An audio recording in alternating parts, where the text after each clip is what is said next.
get going. So hang tight while we play. Welcome to Karma on Deck. I'm Karma. This is your Libra reading for the week of October 12th. We're deep into Mercury season. I was listening to Nightlight Astrology this morning. Woo! We've got some intensity coming these next 10 days. So it is important to note, based on the conjunction that's happening astrologically, I would encourage you to find a really good astrologer. Acute Tabasa on Nightlight Astrology on YouTube is someone I listen to every day, like the news. I listen to him and he's amazing. So it's talking about some intensity coming up, some big obstacles that are going to be happening, and resistance is futile kind of thing. So like to encourage you guys to follow him. He's amazing. Let's take a look at your Libra reading. Also, Sun Soul Astrology and Spiritual Bodybuilder, they're all pretty amazing astrologers. You'll find your right flavor. I would encourage you guys to check them out also on YouTube. So join me, Karma on Deck. Here we go. The Fool card is the first card that shows up for you. Hi, Ryan. I have something for you when we're done. We have the Ace of Cups. I have the Five of Coins, Seven of Coins, and the Ace of Coins. So for Libra, the first thing that's coming up for you is money. Okay, you have this curiosity about whether you should be moving or thinking about moving. Money is a concern. However, it doesn't show up in a crazy alignment. We have the Fool card and Ace of Cups, which together means hope and opportunity. The Ace of Cups being fullness and new beginning in love. Ace of Coins. Now we had a lot of aces in the readings yesterday too, so I have a strong belief that that has to do with astrology. So we have the Ace of Cups and the Ace of Coins, which are new beginnings with money, new beginnings with love, and your emotions. They're also like the height of the court cards too, so they have a tendency to give us a little bit of a oomph and a kick when it comes to those different things. And I love to say love and money is the same energy. We have the cups and coins, which is money, right? So we also have the Star card, which is all about alignment. I love that it popped up because I did title this video with alignment for the star with the stars, because I had pulled one card in particular to because I was putting titles to them after, but when I do the live, I'm not quite sure what's going to show up. So I meditated a little bit and I pulled a card for you, and it was the Star card that I saw. And the Star card, if you look at this card, we have the waters right here, where she, back in the day, they used to go to the lake, to the river, to the well, and they would pull the water and bring it to their families. But if you notice, she doesn't even have her eyes on her day-to-day tasks. And I like to equate this card with having our head in the clouds, or maybe not our eye on the physicality of things, and being kind of lost to what could be happening in conceptual processes, etc. We also have the Moon card, which has to do with fear. Now, fear and planning both at the same time. It's like taking a journey that's very necessary and having to push forward and get through some obstacles, which obstacles are the name of the game for the next 10 days. Resistance to the obstacle, like a boulder lands in the middle of the road, instead of trying to dig under, climb over, go around, or take a different path, we sometimes try to chip away at the obstacle quite futilely. And then other times we know that there's a big task, journey, project that we have to take on, and it's a little like not scary, but it's very much like worrisome and risky. And so when we take those bigger risks, there's often bigger reward, right? However, the Moon card talks about that fear and the second guessing that sometimes we have. Hi, Queen. How are you? We have the Hermit card. So a lot of these cards are also majors. I'm going to keep pulling here so I can count them. Like I said, we have 1, 2, 3, 4, 5, 6, 7. I count the aces as pretty big movers, though, just for me. But there's like 8 or 9 majors right here. You have the High Priestess, that has to do with your intuition. And also with this Mercury within Uranus, the way it's popping up, where we have, all these aspects that are going on. This astrological, these aspects that are happening for us are all about like surprises, information coming to light that we didn't first expect to see or were unknown to us. So there's these secrets that are popping up, and information that's making itself known to us. Sometimes this can be problematic, and sometimes this can be the blessing we've been looking for, and that one final piece of the puzzle that we put together. Okay, I do see you being quite a bit more social this upcoming week, which has been Actually, let me flip that. I see you isolating a little bit this week. I say isolating because that's the Hermit card in a one word, right? We have the Hermit card, which if you think about a monk, if you think about a priest or, you know, a hermit, literal hermit, that's somebody that goes off into the mountains, that goes off into a retreat, goes into meditation. So I'm seeing, you know, that having come from a place of really being much more social, you have the Hermit card. So moving forward, I feel like you're going to require a little bit of privacy, maybe just to process and get through some things. I'm seeing the Devil card and the Five of Cups. Now the Devil card is Capricorn. It also has to do with you being restricted or worried about what kinds of things are going to be your obstacle. Okay.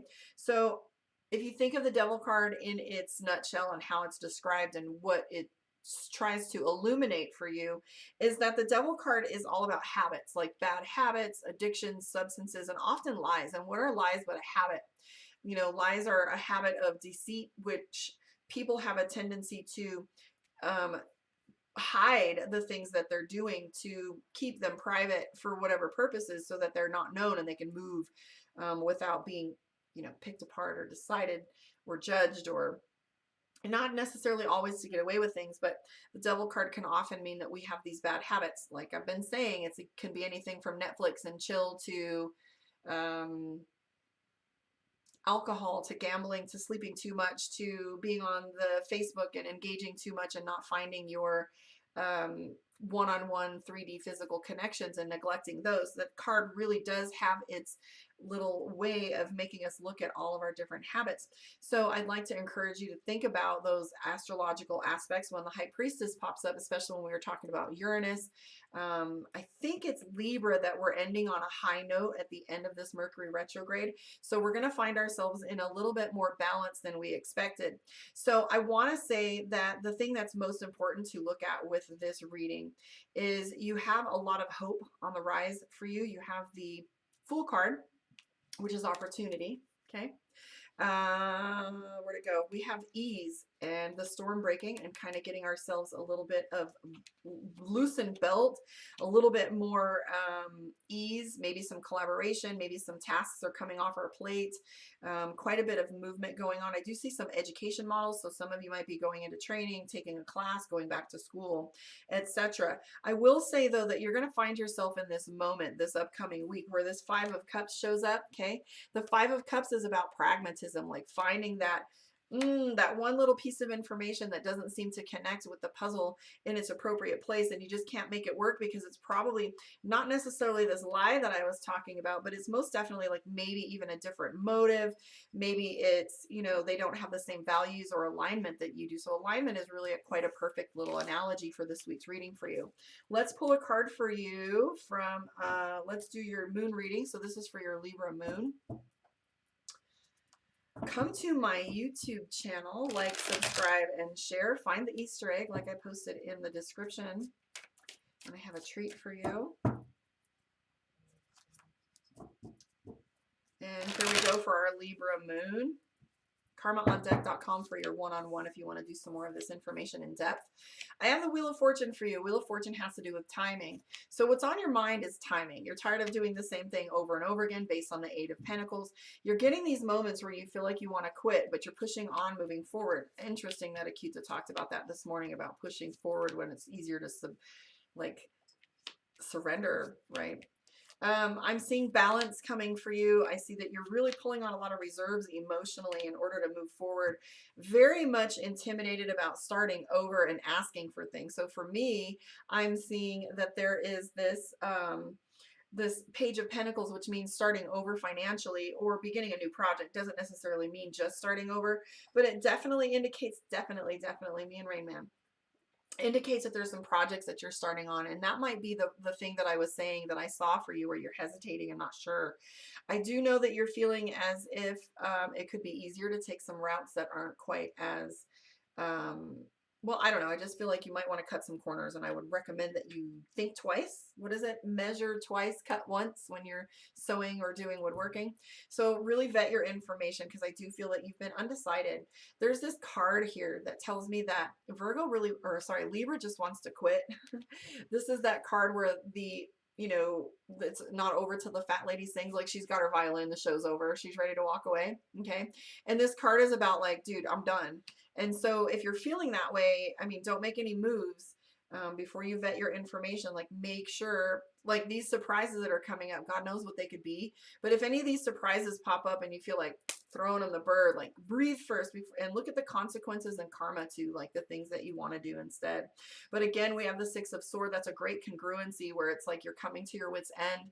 The Six of Swords is that indicator that things are going to come a little bit easier for you and the journey's going to continue. The other card that's interesting, you do have the Temperance card, which is all about balance and, you know, just getting that work-life balance, that just perfect groove in the middle there. And integration was the big word for my meditation today. Duality to integration, right, guys? We got to find that balance, not too far to the left or the right. So the Strength card again is about making friends with your demons. There's that parable and fable, Nessa, my Moxie and I both love, which is about pulling the thorn from the lion's paw and giving it this, you know, rest and peace and healing, and it becoming your friend. That is what it's like to go through, you know, shadow work, is finding these weaknesses and problems and stories that we have and rewrite them to become our strengths and our success. Let's pull a card for you from the Divination of the Ancients and get you a message from the divine and see what your oracle card has to say. Thank you for hanging out with me, guys. Your card for the week is abundance, coins. So remember I said love and money is the same energy. You had the Ace of Coins in the beginning of your reading. Very first row there was the Ace of Coins, which is new beginnings. Now, coins isn't necessarily a card that talks about money strictly. It talks about abundance in general. And reframing how you look at abundance of wealth can also mean, you know, for me, I'm most happy when my pantry's full and my bills are paid. I don't care how much I have in my bank account or what my credit looks like, as long as everything is continually handled, and opening that fridge knowing I have that. So for me, abundance looks like rich and beautiful relationships that are equal, that are very generous and kind and supportive, and I feel abundant when I have that. My health is abundance. My, you know, a business where I get to help people every day is abundance. So coins doesn't necessarily refer to only the fact of monetary wealth. It talks about abundance in its entirety. So Libra, take a look at where your life is abundant and come from gratitude, and just know that that is the key to the law of attraction, is coming from gratitude. I want to thank you guys for hanging out with me. I will catch you on the flip side. Right after this, I will be coming back on and doing Scorpio, my most favorite sign. So let's see what Scorpios have going on. Love and light. I will catch you on the flip side.